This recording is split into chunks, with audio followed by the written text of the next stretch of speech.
Mind you, पलक सिर्फ arrest नहीं होगी, वो हमेशा के लिए इस घर से भी निकाल दी जाएगी। Aren't you happy? Very happy.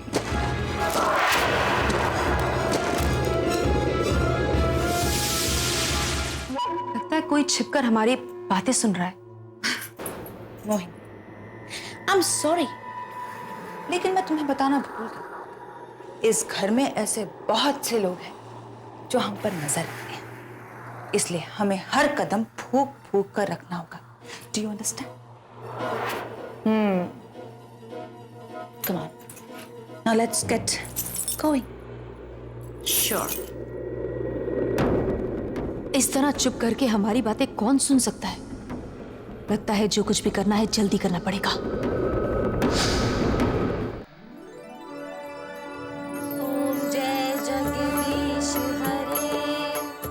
सुबह सुबह जब पलक भजन गाती है तो मन को बहुत शांति मिलती है।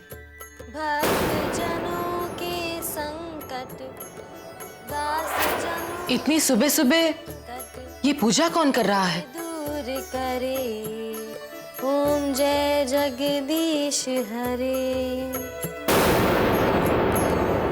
स्वामी।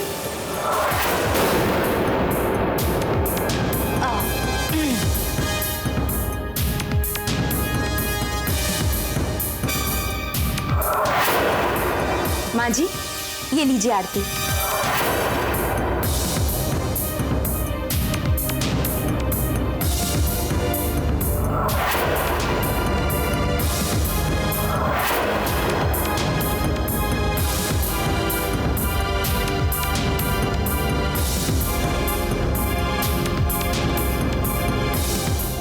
हे भगवान, इस घर के लोगों ने आज आपकी पूजा का अपमान किया है। इन्हें नादान समझ के माफ कर दीजिएगा प्रभु।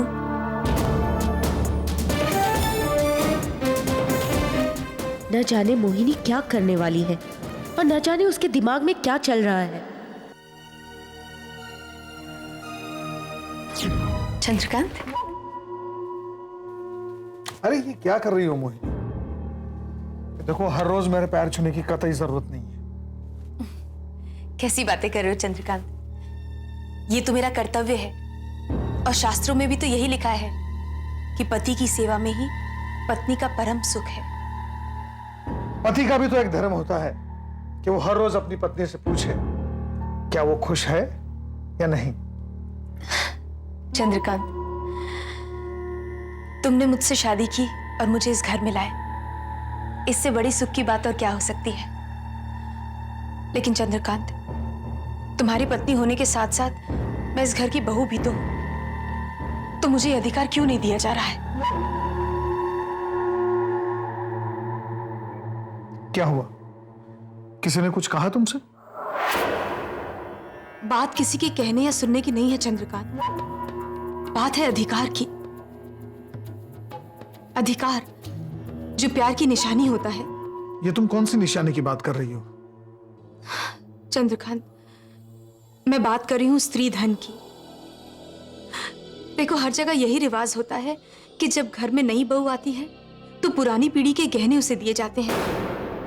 वो गहने और कुछ नहीं होते चंद्रकांत, बहू के प्रति प्यार और सम्मान की निशानी होते हैं। लेकिन मेरे साथ तो ऐसा कुछ नहीं हुआ। पता नहीं इस घर के लोग मुझे कब स्वीकार करेंगे। मोहिनी, तुम चिंता मत करो, वो जेवर तुम्हें जरूर मिलेंगे।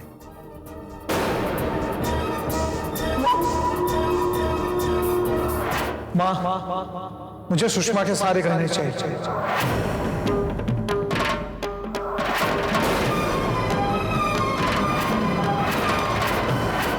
क्या?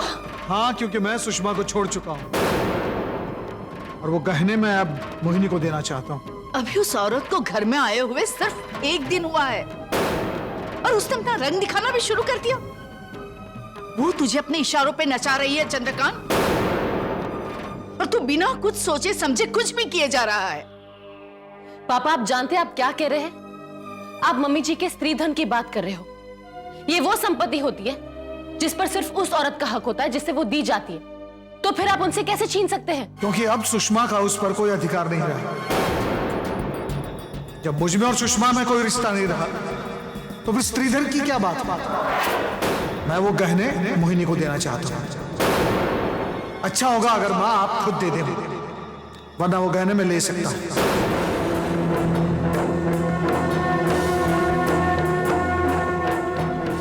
ये क्या हो गया ऐसे? ये मेरा बेटा नहीं हो सकता, ये चंद्रकांत नहीं हो सकता।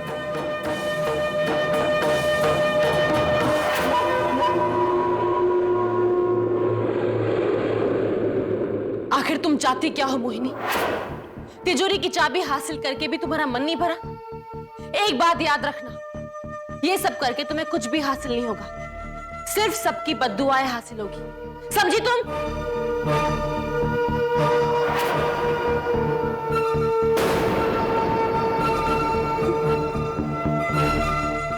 दादी, ये मोहिनी का कुछ ना कुछ करना पड़ेगा, वरना वो धीरे धीरे पूरे परिवार को खा जाएगी। तू सही कह रही है बेटा, इस तरह से तो ये औरत इस घर में हमारा रहना मुश्किल कर देगी। सुषमा की तबीयत को लेके वैसे ही घर में परेशानी चल रही है, उसमें ये एक नई मुसीबत खड़ी हो गई।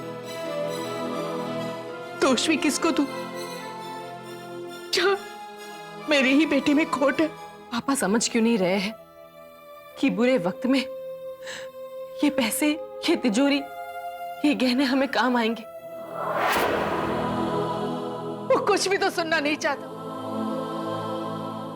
उसे सिर्फ वही सही लगता है जो मोहिनी कहती है, सिर्फ उसी की तो सुनता है। घर के बाकी लोगों के साथ उसे कुछ भी लेना देना नहीं है। पता नहीं इस घर का क्या होगा।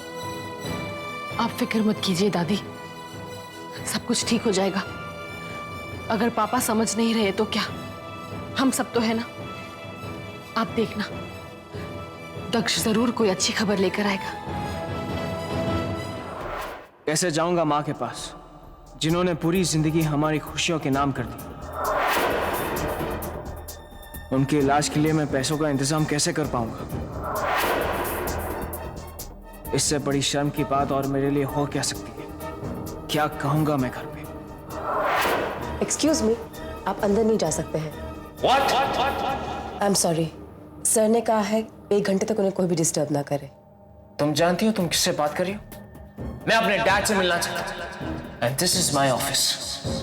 अब एक्सक्यूज मी,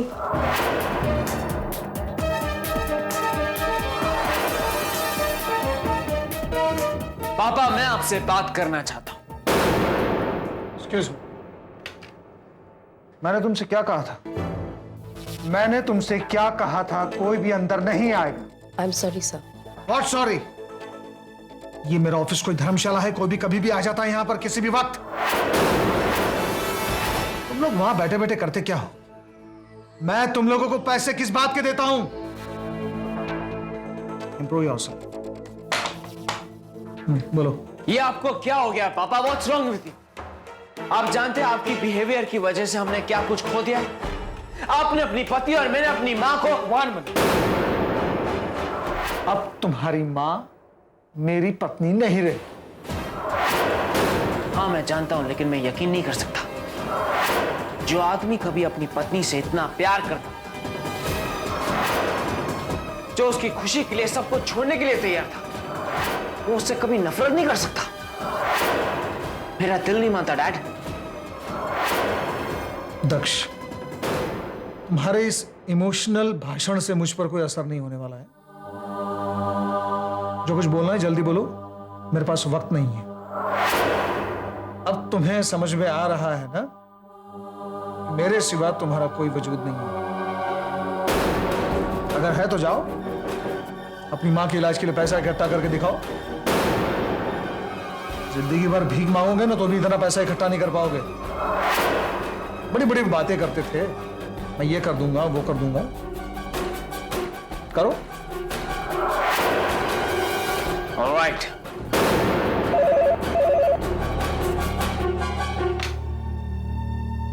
हाँ बोलो मोहिनी। क्या? मैं अभी आया।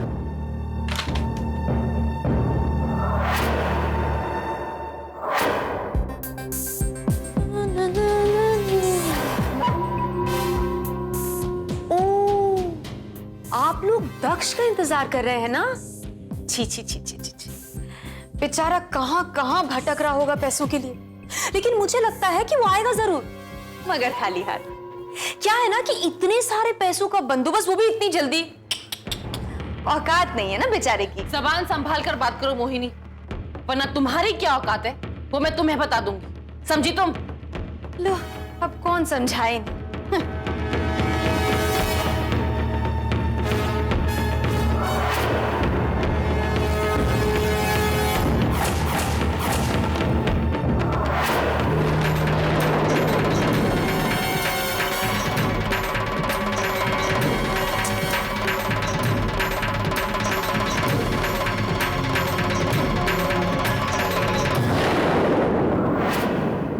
क्या हुआ दक्ष?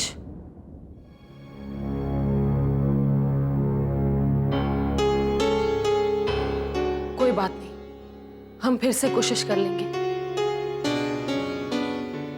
इस तरह से कमजोर पड़ने से तो काम नहीं चलेगा ना। हिम्मत मत हारो, भगवान सब कुछ ठीक कर देंगे। अब तुम आराम करो, मैं हॉस्पिटल जाकर आती हूँ।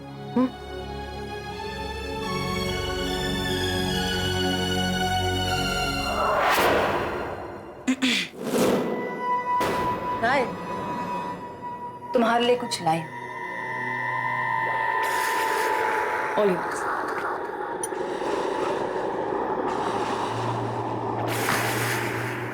गुड, सब कुछ ठीक से हो गया ना? एब्सोल्युटली। लगा नहीं था काम इतनी आसानी से हो जाएगा, लेकिन हो गया। अब आगे क्या करना है, I hope you know. Yes I do. चलती हूँ। Bye bye. ये क्या हुआ? बात क्या है मोहिनी? चंद्रकांत, मैं जानती हूं कि तुम्हारे घर वाले मुझे बिल्कुल पसंद नहीं करते, लेकिन फिर भी तुम्हारे प्रति इतनी नफरत, छी छी छी छी, मैं तो मान ही नहीं सकती। देखो चंद्रकांत, वो लोग मेरी इज्जत भले ना करें, लेकिन अगर कोई तुम्हारी इज्जत नहीं करेगा, ये तो मैं बर्दाश्त नहीं कर सकती। मोहिनी, क्या हुआ है, बताओगी मुझे या नहीं? देखो,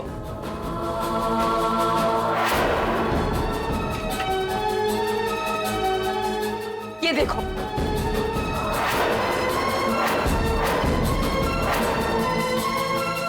ये किसने किया? बाबूजी, दक्ष, पलक। माँ, तिजोरी में जो गहने थे वो कहाँ हैं? ये बात तू मोहिनी से पूछ, वो ही मुझसे तिजोरी की चाबियां छीन कर ले गई थी। सब कुछ उसी के पास है।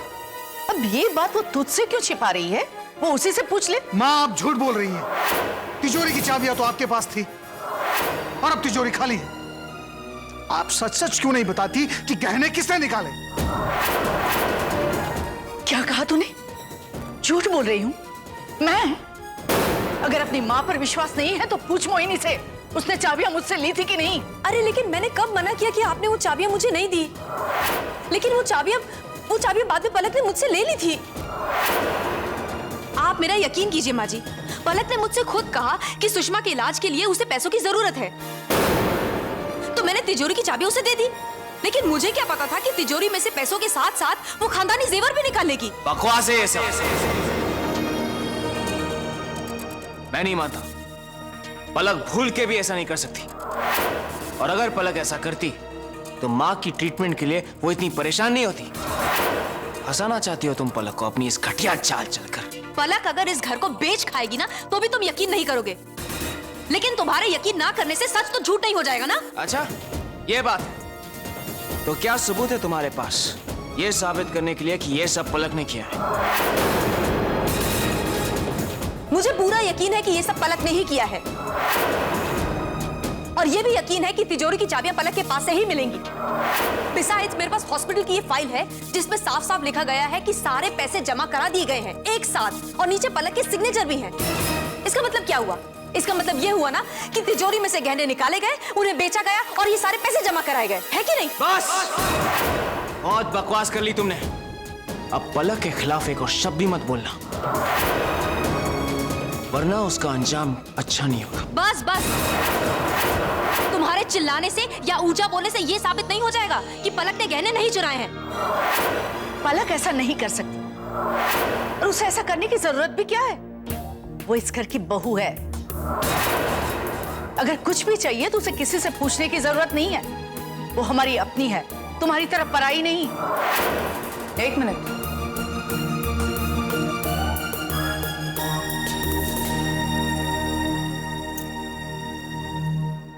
दादी माँ,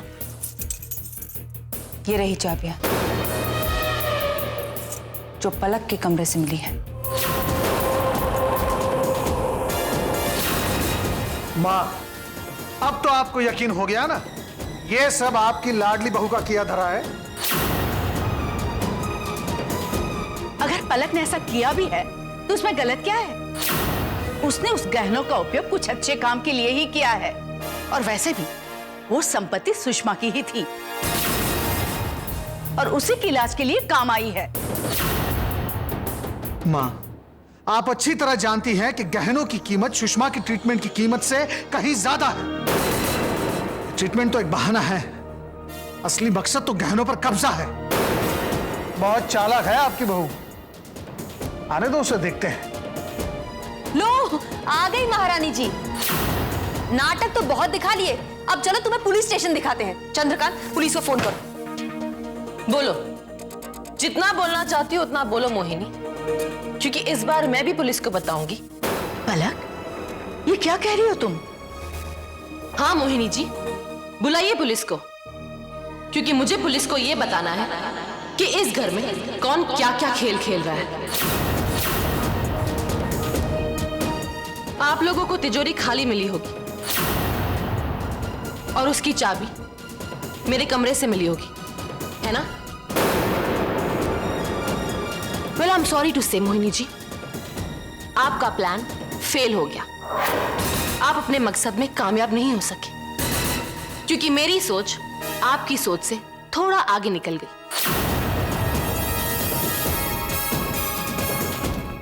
ये रहे वो गहने।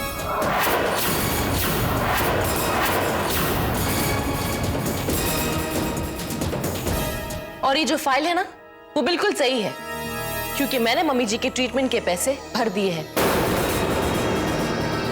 लेकिन ये गहने बेचकर नहीं, बल्कि अपने पापा मम्मी से मदद मांगकर और अपने खुद के गहने बेचकर।